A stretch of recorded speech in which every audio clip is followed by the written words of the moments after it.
8e, 9e, 10e et 11e nuit. L'histoire du pêcheur. Très bonne écoute. Sire, il y avait autrefois un pêcheur fort âgé, et si pauvre, qu'à peine pouvait-il gagner de quoi faire subsister sa femme et 3 enfants, dont sa famille était composée. Il allait tous les jours à la pêche de grand matin, et chaque jour il s'était fait une loi de ne jeter ses filets que 4 fois seulement. Il partit un matin au clair de la lune, et se rendit au bord de la mer. Il se déshabilla et jeta ses filets. Et comme il les tirait vers le rivage, il sentit d'abord de la résistance. Il crut avoir fait une bonne pêche, et s'en réjouissait déjà en lui-même. Mais un moment après, s'apercevant qu'au lieu de poisson, il n'y avait dans ses filets que la carcasse d'un âne, il en eut beaucoup de chagrin. Quand le pêcheur, affligé d'avoir fait une si mauvaise pêche, eut raccommodé ses filets, que la carcasse de l'âne avait rompu en plusieurs endroits, il les jeta une seconde fois. En les tirant, il sentit encore beaucoup de résistance, ce qui lui fit croire qu'ils étaient remplis de poissons. Mais il n'y trouva qu'un grand panier plein de gravier et de fange. Il en fut dans une extrême affliction.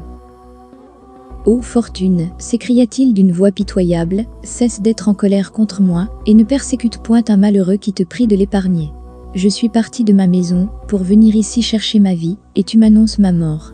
Je n'ai pas d'autre métier que celui-ci pour subsister, et malgré tous les soins que j'y apporte, je puis à peine fournir aux plus pressants besoins de ma famille. Mais j'ai tort de me plaindre de toi, tu prends plaisir à maltraiter les honnêtes gens, et à laisser de grands hommes dans l'obscurité. Tandis que tu favorises les méchants, et que tu élèves ceux qui n'ont aucune vertu qui les rende recommandables. » En achevant ses plaintes, il jeta brusquement le panier. Et après avoir bien lavé ses filets, que la fange avait gâtés, il les jeta pour la 3e fois. Mais il n'amena que des pierres, des coquillets et de l'ordure. On ne saurait expliquer quel fut son désespoir. Peu s'en fallut qu'il ne perdît l'esprit. Cependant, comme le jour commençait à paraître, il n'oublia pas de faire sa prière en bon musulman, ensuite il ajouta celle-ci. « Seigneur, vous savez que je ne jette mes filets que 4 fois chaque jour. Je les ai déjà jetés 3 fois sans avoir tiré le moindre fruit de mon travail. Il ne m'en reste plus qu'une. Je vous supplie de me rendre la mer favorable, comme vous l'avez rendue à Moïse. » Le pêcheur, ayant fini cette prière, jeta ses filets pour la 4e fois. Quand il jugea qu'il devait y avoir du poisson, il les tira comme auparavant avec assez de peine. Il n'y en avait pas pourtant. Mais il y trouva un vaseux de cuivre jaune, qui, à sa pesanteur, lui parut plein de quelque chose. Et il remarqua qu'il était fermé et scellé de plomb, avec l'empreinte d'un sceau. Cela le réjouit. « Je le vendrai au fondeur, disait-il, et de l'argent que j'en ferai, j'en achèterai une mesure de blé. » Il examina le vaseux de tous côtés, il le secoua pour voir, si ce qui était dedans, ne ferait pas de bruit. Il n'entendit rien, et cette circonstance, avec l'empreinte du sceau sur le couvercle de plomb, lui fit penser qu'il devait être rempli de quelque chose de précieux. Pour s'en éclaircir, il prit son couteau, et, avec un peu de peine, il l'ouvrit. Il en pencha aussitôt l'ouverture contre terre, mais il n'en sortit rien, ce qui le surprit extrêmement. Il le posa devant lui, et pendant qu'il le considérait attentivement, il en sortit une fumée fort épaisse, qui l'obligea de reculer 2 ou 3 pas en arrière.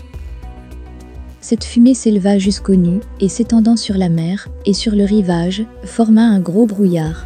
Spectacle qui causa, comme on peut se l'imaginer, un étonnement extraordinaire aux pêcheurs.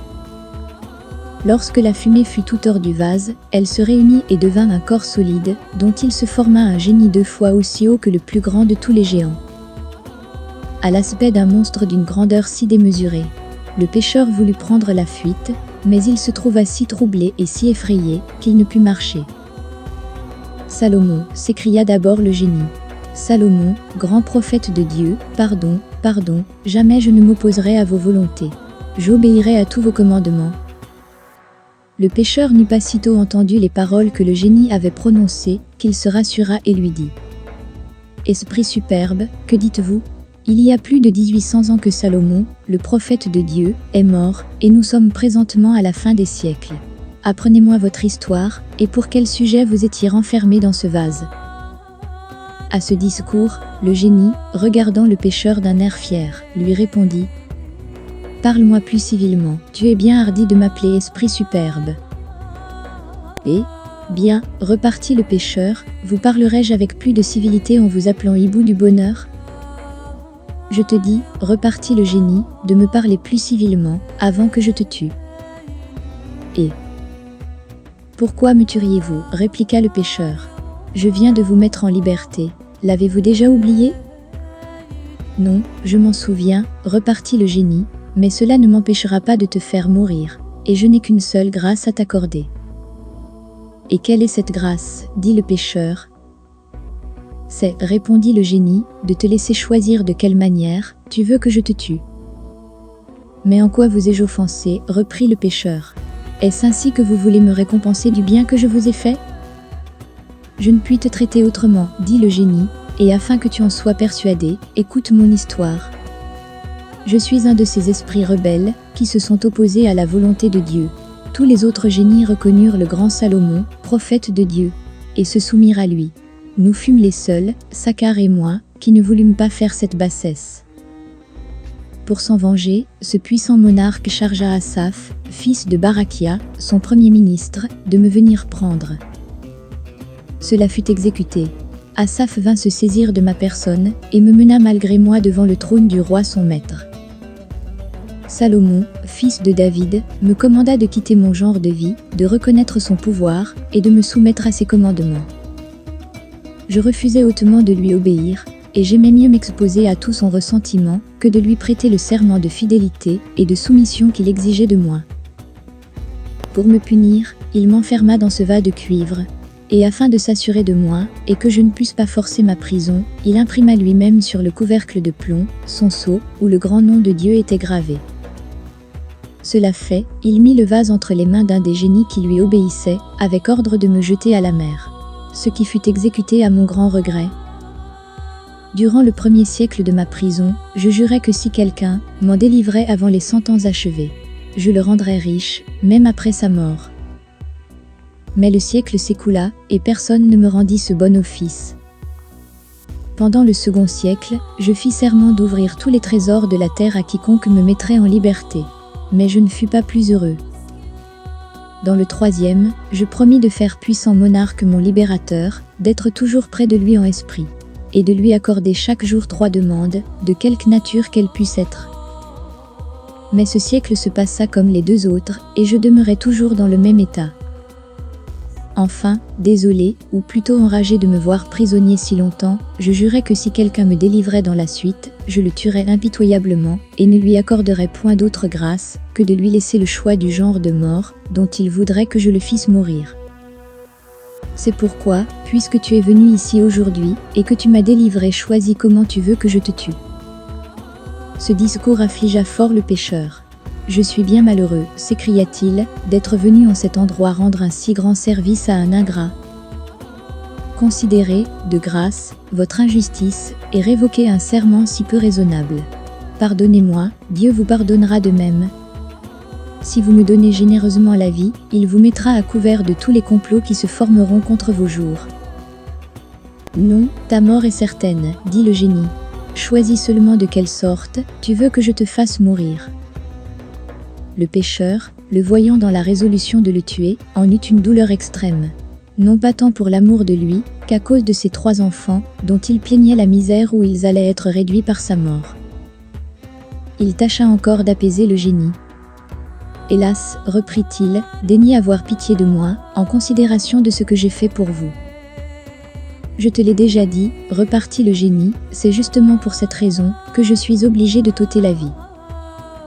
Cela est étrange, répliqua le pêcheur, que vous vouliez absolument rendre le mal pour le bien. Le proverbe dit que qui fait du bien à celui qui ne le mérite pas en est toujours mal payé. Je croyais, je l'avoue, que cela était faux. En effet, rien ne choque davantage la raison et les droits de la société. Néanmoins, j'éprouve cruellement que cela n'est que trop véritable. Ne perdons pas le temps, interrompit le génie. Tous tes raisonnements ne sauraient me détourner de mon dessein. À toi de dire comment tu souhaites que je te tue.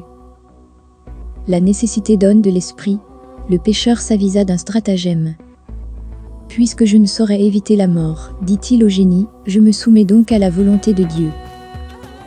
Mais avant que je choisisse un genre de mort, je vous conjure, par le grand nom de Dieu, qui était gravé sur le sceau du prophète Salomon, fils de David, de me dire la vérité sur une question que j'ai à vous faire. » Quand le génie vit qu'on lui faisait une adjuration qui le contraignait de répondre positivement, il trembla en lui-même, et dit au pêcheur : « Demande-moi ce que tu voudras, et à toi. » Le pêcheur lui dit : « Je voudrais savoir si effectivement, vous étiez dans ce vase. Oseriez-vous en jurer par le grand nom de Dieu ? » « Oui, répondit le génie, je jure par ce grand nom que j'y étais, et cela est très véritable. » « En bonne foi, répliqua le pêcheur, je ne puis vous croire. Ce vase ne pourrait pas seulement contenir un de vos pieds. Comment se peut-il que votre corps y ait été renfermé tout entier ?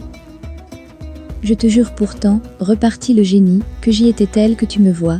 Est-ce que tu ne me crois pas, après le grand serment que je t'ai fait ? Non, vraiment, dit le pêcheur. Et je ne vous croirai point, à moins que vous ne me fassiez voir la chose.